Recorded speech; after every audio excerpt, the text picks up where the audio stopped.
আমরা ফাইনালি পৌঁছে গেছি মুক্তিনাথের গেটের কাছে। গুড মর্নিং বন্ধুরা, গুড মর্নিং ফ্রম জমসন।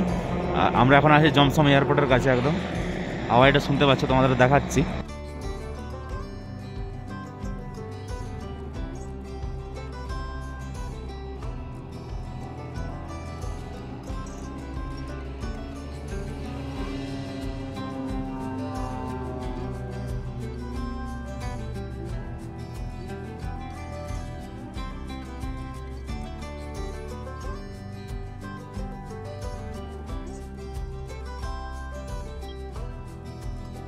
এই প্রথম সামনে থেকে, এত সামনে থেকে বরফের পাহাড় দেখলাম, এই একটা আর এইদিকে একটা। সকালবেলার যে সৌন্দর্যটা, ওপরে রোদের ছটাটা পড়েছে, খুব সুন্দর লাগছে দেখতে। আর হাতগুলো শুধু জমে যাচ্ছে, এতটাই ঠান্ডা। আর সামনে জেট, প্রাইভেট জেট উড়ে যাচ্ছে, ল্যান্ড করছে, আবার টেক অফ করছে, দেখতে পাচ্ছি। তো কিছুক্ষণের মধ্যে আমরা এখান থেকে বেরোবো। তো চলো, এরপর সোজা তোমাদের সাথে দেখা হচ্ছে মোটো ব্লগিং সেট আপে। তো ফাইনালি আমরা মুক্তিনাথের উদ্দেশ্যে রওনা দিয়েছি।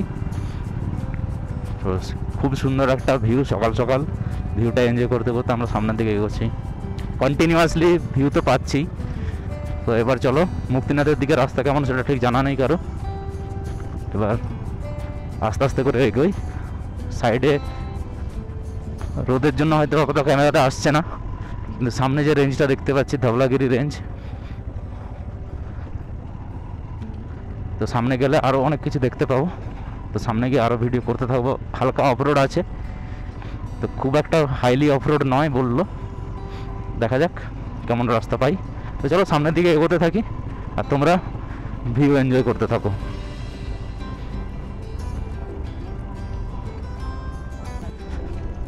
তো মুক্তিনাথের পথে আমরা এসে গেছি কিছুটা। আর আসার পরে যে লোকেশানটা দেখতে পাচ্ছ, পুরো লাদাখওয়ালা ফিলিং। এরকমই পাহাড়, সাইডে বয়ে চলে যায় নদী। উফ, সত্যিই অসাধারণ, সঙ্গে অফরোড।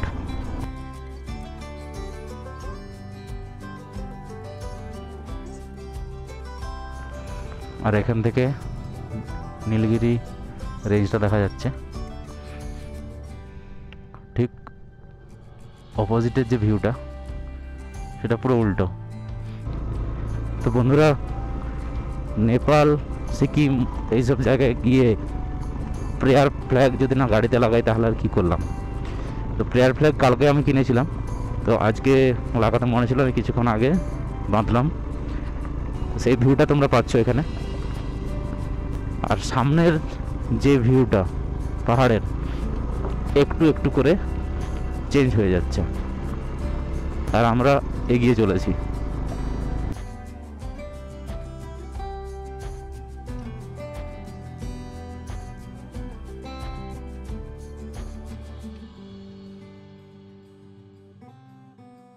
আর সামনে এদিকে একটা রেঞ্জ দেখতে পাচ্ছি, যেটা হালকা হালকা বরফ জমা আছে।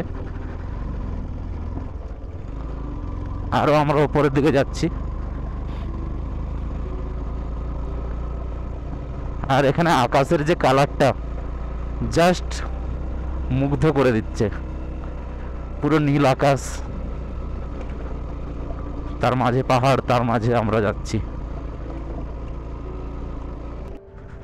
তো আমরা ফাইনালি কাকবেনিতে প্রবেশ করলাম। তো এবার কাকবেনি থেকে আমাদেরকে যেতে হবে মুক্তিনাথের দিকে।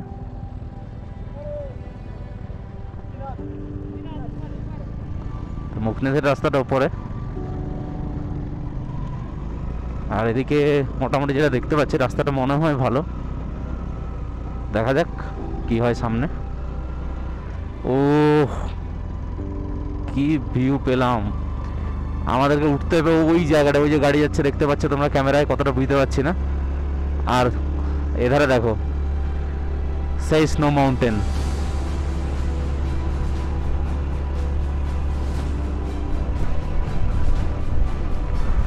ও সামনে বিউটি বিউটি।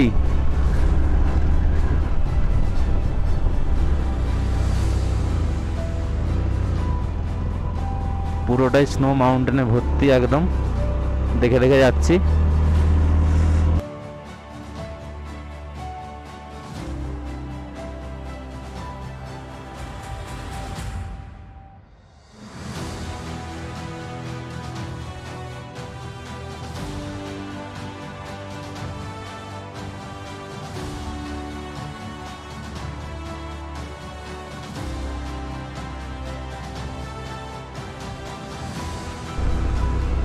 তো সামনে একটা ভিউ পয়েন্টে কিছু ছবি তোলার পর উপরের দিকে যাচ্ছি।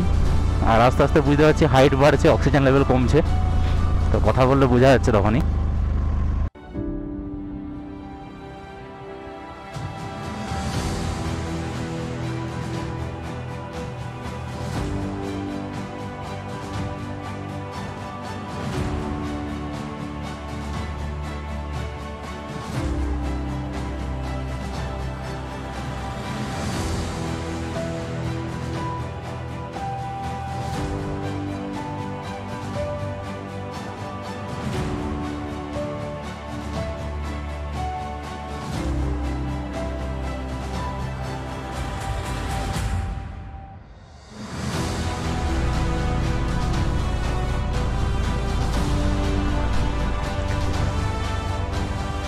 What a beauty!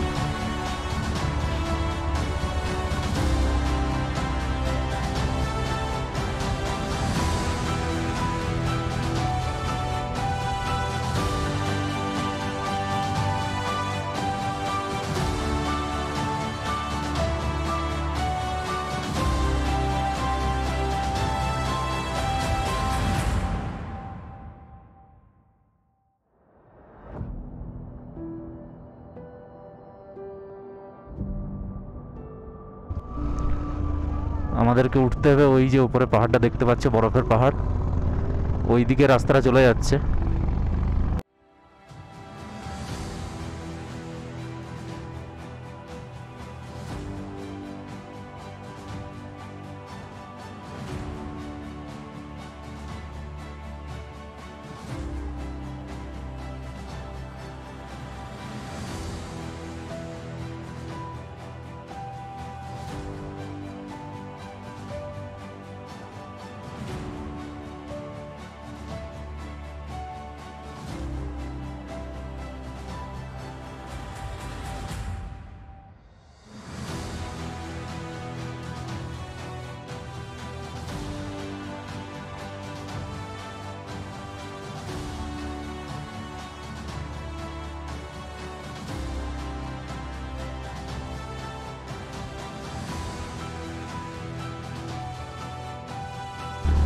তো বন্ধুরা, মুক্তিনাথ আর 1 কিলোমিটার মাত্র, আমরা প্রায় পৌঁছে গেছি।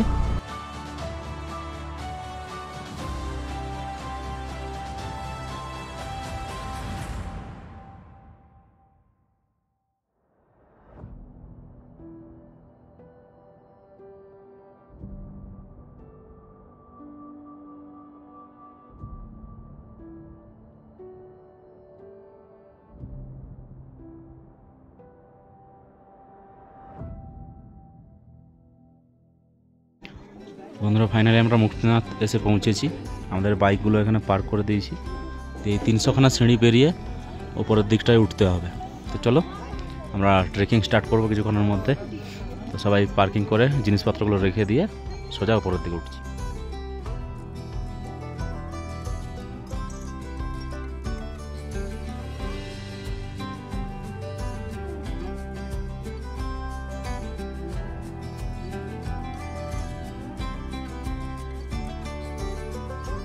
আমরা ফাইনালি পৌঁছে গেছি মুক্তিনাথের গেটের কাছে, মেন গেট। আর পুরো এই যে দেখতে পাচ্ছ, ওই নিচ থেকে আমরা সিঁড়ি বেয়ে বেয়ে উপরে উঠলাম। তো চলো এবার ভেতরে দর্শন করি, তারপর আবার নিচে নামতে হবে।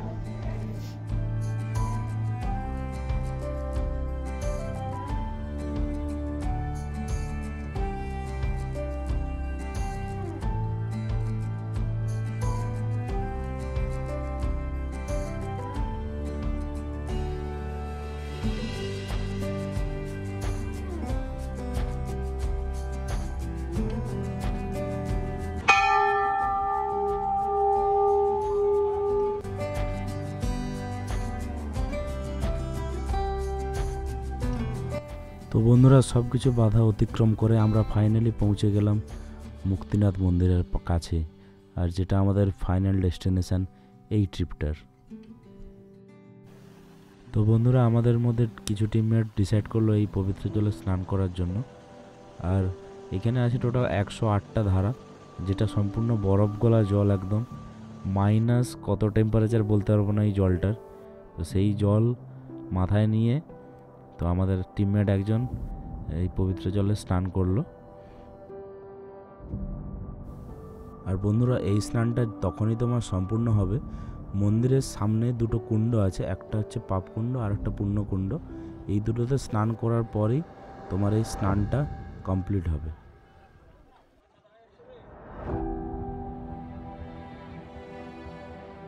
বন্ধুরা, আমরা ঠান্ডার জন্য স্নান না করে এই 108টা জলের ধারা একটু পূর্ণর জল মাথায় নিয়ে নিলাম। তো আমরা মুক্তিনাথ দর্শন করতে এসে, ওইখানে আছে মুক্তিনাথ মন্দির ওই দিকটায়, আর এদিকে একটা বুদ্ধ মূর্তি আছে। তো খুব ভালো, লোকেশনটা খুব সুন্দর। আর ঠিক বুদ্ধ মূর্তির অপোজিটটাই এখানে আছে হেলিপ্যাড, আর হেলিপ্যাডের সাইডে পুরো রেঞ্জটা দেখতে পাচ্ছ দেখো। আর প্রচুর বিভৎস লেভেলের একটা ঠান্ডা বাতাস আসছে, পুরো বরফের বাতাস বলতে পারো। আর এখানে দেখো মেঘ ভেসে বেড়াচ্ছে এইখানটায়। তো আমরা মুক্তিনাথ দর্শনের পর যাচ্ছি থরংলা পাস। তো থরংলা পাসে অ্যাকচুয়ালি ট্রেক করে উঠতে হয়, তো আমরা নিতে যাচ্ছি অফ রোডের কিছুটা মজা। আর ট্রেক তো আমরা করতে পারবো না এখন, ওর জন্য পারমিশন লাগে। আমরা আপাতত এখন যাচ্ছি, যতটা পর্যন্ত বাইক নিয়ে যাওয়া যায় ঠিক অতটাই যাব, দিয়ে আবার রিটার্ন আসবো। তো সবাই যাচ্ছি না, আপাতত আমরা 4টা বাইক যাচ্ছে। বন্ধুরা, থরংলা পাসে যাওয়ার এই ডিসিশানটা না নিলে বুঝতাম না নেপালে অফরোডটা কী জিনিস। তার জন্য অবশ্যই তোমাদেরকে পরের পার্টটা দেখতে হবে। পরের এপিসোড আসছে নেক্সট সানডেতে। ততক্ষণ রাইড সেফ, বি সেফ, সবাই সুস্থ থেকো। সবার সঙ্গে দেখা হচ্ছে নেক্সট এপিসোডে।